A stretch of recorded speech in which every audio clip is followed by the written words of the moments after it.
नमस्कार मंडळी. हे मंदिर तुम्ही आता पाहिलं तेवढं भव्य दिव्य मंदिर आहे. तर आपण आता या मंदिराबद्दल थोडक्यात इतिहास जाणून घेऊया.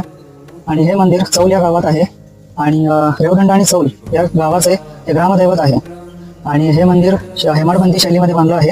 आणि सर्वात म्हणजे हे मंदिर जे बांधलं ते पांडवांनी जेव्हा अज्ञातवासात होते त्यावेळेला बांधण्याचा प्रयत्न केला एका रात्रीमध्ये, पण त्यांना ते काही कारणास्तव शक्य झालं नाही. त्याच्यानंतर आपले मराठा आरमाराचे प्रमुख सर्किल कान्होजी आंग्रे यांनी हे मंदिर पूर्णत्वास नेले, ते जवळजवळ 16व्या शतकामध्ये. त्याच्यानंतर हे मंदिर सर्वांसाठी खुलं परत करण्यात आलं.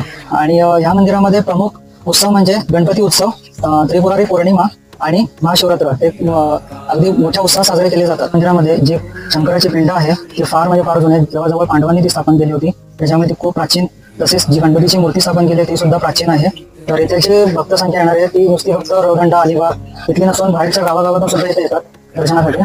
आणि मेन म्हणजे इथे त्रिपुरारी पौर्णिमेला इथे अभ्यंग स्नान केलं जातं, दिवाळी सुद्धा इथे अभ्यंग स्नान केलं जातं, पण त्यासाठी खास परमिशन घेतली जाते. त्याच्यानंतर तुम्हाला परमिशन दिली गेली तर तुम्ही